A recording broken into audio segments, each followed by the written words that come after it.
Well, I want to thank you so much, first of all, for coming out here today and raising the awareness of what's going on in the streets of Chicago.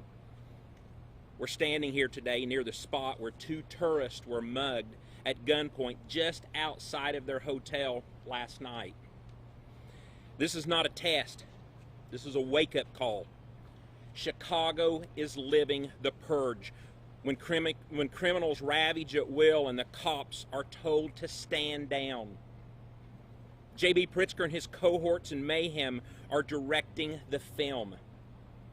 With his Safety Act, J.B. is set to unleash the purge in neighborhoods all over Illinois as of January 1st. For those who will not see, many in the media, those who deny the hellhole Chicago has become, more people have been murdered in Chicago this year than New York City and Los Angeles combined. Let that sink in. More than 500 dead so far.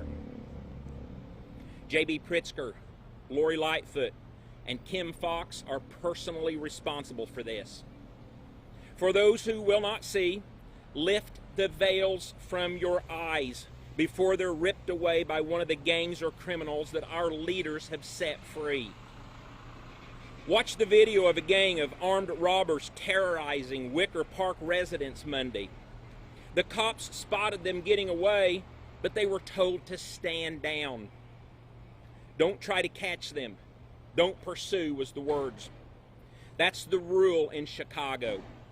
Those Wicker Park robbers are serial criminals. They went off scot-free, and they will return. Alderman George Cardenas, a Democrat, tweeted in a response, "Public safety in Chicago is a joke. Why bother calling the police?" Except it's not a joke. It's a nightmare. Chicago has strict vehicle pursuit guidelines that make it impossible for police to do their jobs and let criminals go free. And it gets worse. J.B. is so enamored in these horrific rules that he passed legislation that imposes them on the entire state of Illinois. Soon, all of Illinois will look like Chicago, like a scene from a horror film come to life. We can and we must stop this. And here's how I will do it. Number one, I will fire J.B. Pritzker. Number two, we will repeal the Safety Act and the restrictions on police so that they can pursue the criminals.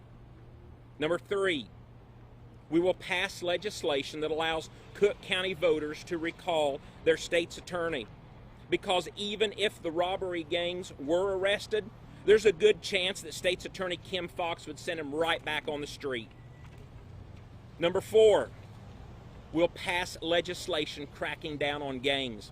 I've already co-sponsored legislation that would increase penalties for armed robberies and juvenile carjackings. Let's get to work and pass those bills. Friends, this is a nightmare movie. This nightmare movie only ends when we change the people in charge. If you want to see scenes like Wicker Park replay themselves in neighborhoods all across this state, well then J.B. Pritzker's your guy. J.B. Pritzker is a governor for criminals, not for law-abiding citizens. If you want change, you've got to change the leaders at the top. Residents of the once world-class city of Chicago, people of Illinois who want to stop Chicago's nightmare from spreading across this state, I call on you to join me in my bid to restore Illinois and return safety and hope to our people. Again, thank you so much for being here today, and I'll take some questions. Senator Bailey, on Saturday you spoke at a Palestinian organization, and there's some Jewish groups who have expressed concern about that. You spoke in front of a map that erased the state of Israel, depicting the entire region as Palestine. The map labeled Jerusalem as the capital of Palestine. Jewish groups have kind of looked at this as accused you of a pattern of anti-Semitism, coupled with your comments comparing the Holocaust to lives lost during abortion. What's your response to that? I strongly support Israel. I always have and I always will. But I will listen to everyone who wants to come to the table and talk. Okay. And you also said during an interview with Palestine TV with a Palestinian journalist that you question the constitutionality of legislative measures backed by Governor Pritzker to counter the boycott, divestment, and sanctions movement against Israel. If you were governor, would you block anti-BDS legislation if that were to come across your desk? That was a conversation that I had with them earlier, and I told them, they told me it was unconstitutional. I said, if it is, we'll take a look at that. Senator, do you have a place in Chicago? Are you living or renting in Chicago? Yes, we are. And so you keep calling it a hellhole, so why have you chosen to have a place in Chicago? Because as I've said from day one, I want to immerse myself in the culture. You can't deny there's problems here. And if we keep denying there's problems, the problems are going to get worse. All this whole entire journey, I have immersed myself in the culture of Illinois that I knew nothing about, because I know that I must do that if we're going to lead this state and make it the great state and the great city that it deserves to be. Can you talk a little bit about what you see in Chicago that you like? People. This whole journey is all about people. I love the people.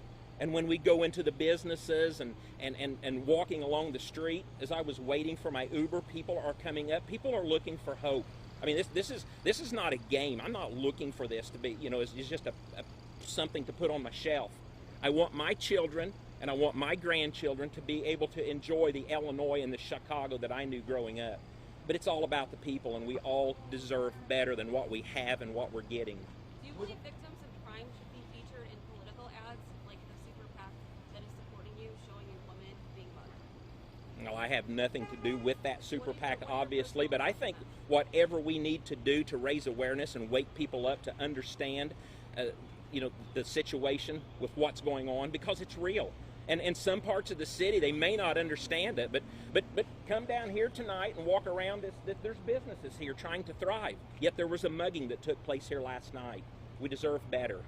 Senator, would you call for the pulling of that PAC's ad because it's upset so many people? It had its first real airing during the Bear game this weekend. And I know our station, and I'm sure the others too, heard from hundreds of viewers that they didn't really want to see that on TV. Didn't think it had a place.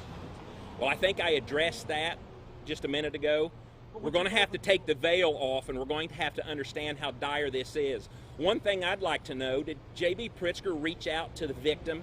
Did he reach out and ask that victim if they were okay and ask about their concerns? To my knowledge, he didn't, and that's part of the problem. Did that PAC reach out to the victim and ask for her permission to use that screen? I have absolutely no contact with that PAC.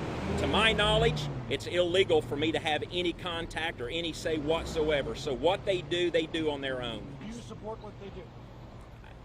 What they do on their own. They're support supporting what they me. do? If they are making crime, helping make people aware of what's going on, I think that's a good thing, because things aren't going well here in Chicago or Senator, Illinois. when are you going to start running television commercials of your own? Well, if you'll remember in the primary, we were late showing up, and the people who were early spent their money foolishly, I believe. So the ads are coming. Senator Lindsey Graham has proposed today in Washington a constitutional amendment that would be nationwide, and it would cover Illinois, and it would mandate that abortions here would be banned after 15 weeks of pregnancy. Would you support that? Or Well, do you think it's too soft? I'll have to look at that. I haven't looked at that. I want to remind people in here in Illinois that women are well protected and cared for, and nothing is going to change here in Illinois regarding abortions, as Governor Pritzker tries to throw me in that category. People here in Illinois are concerned because their streets aren't safe. They're concerned because their taxes are too high. And they're concerned because our schools are failing. And we have got to focus on what unites us first, and that is exactly what I'll do. Senator Bailey, it's pretty Senator, safe. would you It's pretty support, safe. though, that kind of ban, a 15-week ban? The legislature would have to bring that to the table. So if the legislature brings that to the table, then we'll have that conversation. I don't see that happening anytime soon.